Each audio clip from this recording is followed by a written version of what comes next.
I'm Dave Largent, and we're here to talk a bit about the basic media computation functions that we'll be using. So what is digital media? Well, fundamentally it's just simply data. Digital media is sound, pictures that have been digitized, that is turned into numeric data, ones and zeros technically, and we can process that data any way we wish. We could, for instance, read in a picture file and process it as if it were a sound. And in fact, that's something we may do later in the semester.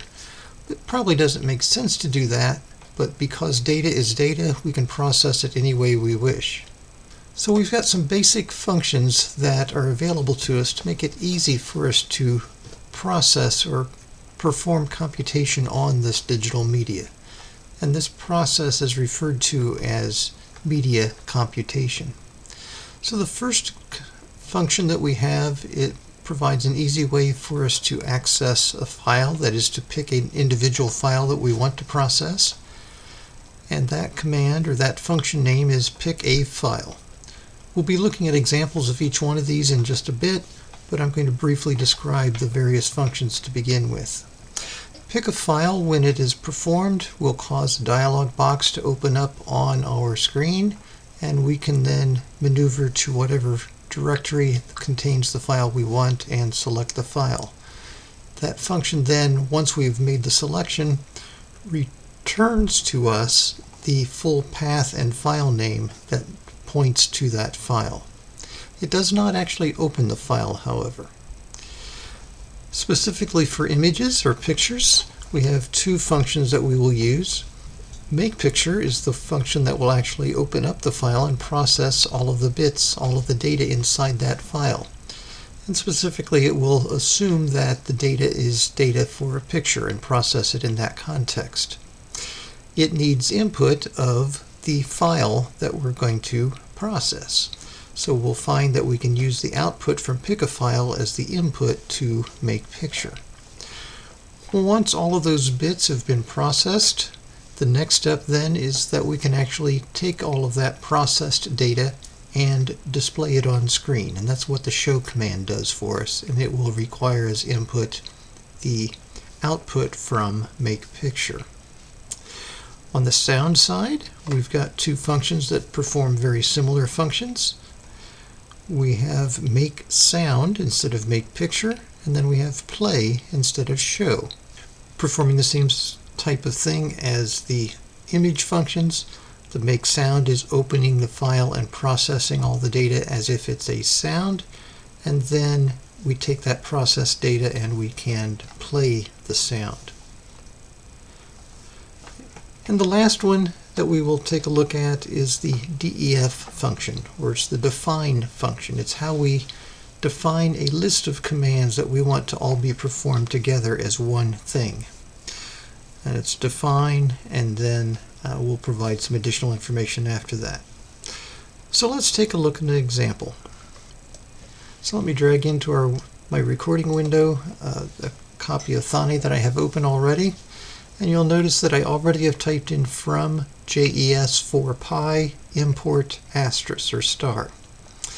That's a line that we need at the beginning of every program where we're going to use these media computation functions. These functions are not a built-in part of Python, but they are functions written in Python that we're going to tell it we want to use that will make it easier for us to process sound and image pictures, or image files rather. And so we have to tell it we want to use those by incorporating that statement at the beginning of our code. So the first thing we want to do is to define this function. We're going to have a function that will prompt for a file and then interpret it as a picture and show the picture, and then secondly prompt for another file that will be a sound file and then play the sound that is represented in the data in that file. So let's define a function.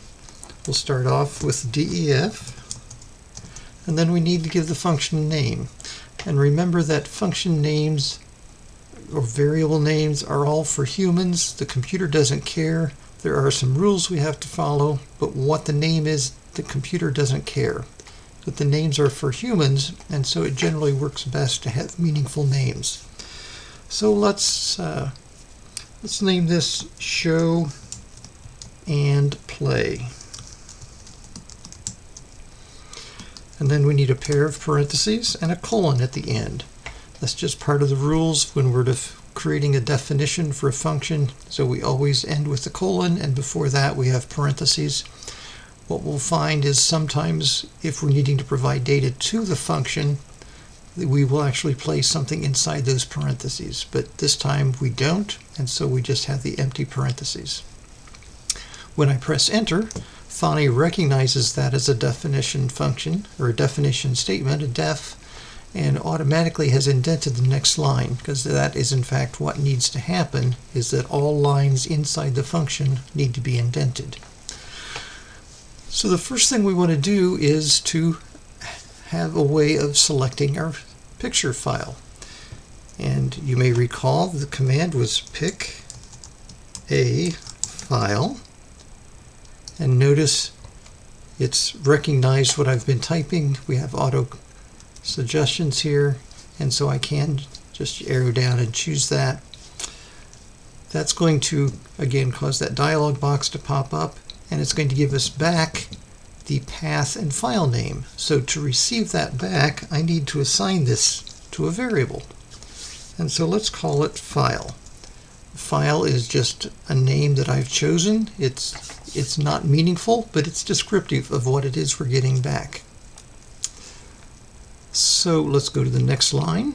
Now that we have the files selected, the next thing we want is the makePicture. That's going to open up that data file and interpret all the contents of it as a picture. But it needs to know what file, and so I'm going to place the name of the variable that's storing that file name, which was file, and put that inside the parentheses. And again, remember, it's going to give us back all the processed bits. We need to assign that to a variable. So let's call this pic, short for picture. And now that we've got all of the processed bits stored in a variable, we can use our show command and give it all of those processed bits.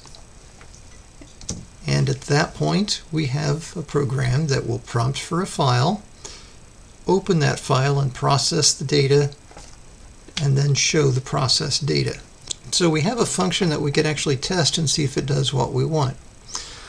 I'm going to come up here and click on the Run button, and when I do that, you'll notice nothing really happens down here. It does say Run-C editor content, but it didn't do anything. And that's because the only thing I have here is the definition of a function. I didn't actually tell it to run any function. I could, up here in my program file, have typed show and play parenthesis as a line on separate outside the function, and then when I do the run and it loads into our command window or into our shell, it would actually run the function. But my preference is to have control over when that happens, and so I tend not to do that. I just define the functions, and once I've done the run or loaded the data into the shell, I can come down here now and type show and play, provide the parentheses, but you'll notice I'm not putting the colon. The colon is only there when we define the function, not when we use or call the function. I'm pressing enter, and outside my recorded area the dialog box is popped up, so let me pull that back in, and so we can select what we want. I'm going to go to desktop, to my CS120 folder, and we are choosing a picture, so I'm going to go to JPEG images, and let's choose this blue flower. At that point, again outside of the recording, it has displayed the picture for us. So we've told it what file, it opened and processed all the data, and then it showed the picture. let's add into our program the additional steps then for the sound. So again, we're going to pick a file so we can actually reuse this first line just as it is. We'll put it down here. And then I want to make sound, giving it file, and it's going to give me back the processed bits. So let's put it into a variable called sound. Again, I could call it S, I could call it XYZ, but the name is descriptive, so it helps us humans remember what's going on. And then the last command is play, and it needs to know what to play. We want it to play the variable sound that contains all of the processed bits. So again, I'm going to click on the run. That transferred all of my program commands into the shell, so it's available for me to use. If I press the up arrow on my keyboard, well, I've got to click in the shell first. If I press the up arrow a couple times, it'll actually go back in the commands I've already typed, and so there's the show and play. I'm going to press enter. I'm going to go to desktop, CS120, JPEG images, and let's pick this caterpillar this time. And now it's asking for the sound file, so I'm going to switch directories and go to wave sounds, and I'm going to pick the airplane sound file, which actually is just the word airplane spoken.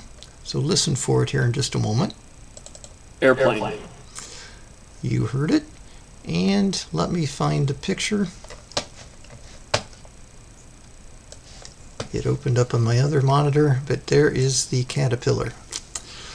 So it prompted for two files.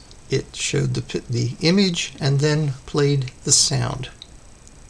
So just a very quick introduction to 5 different media computation commands. We've got the pickAFile to select a file, the makePicture and makeSound read the file and processes the data based on the type of file we're telling it, either sound or image. And then we have the show command and the play command to take those processed bits and display or play the sounds for us. So hopefully that sets you up for success as we start exploring more of these commands. We'll see you in class.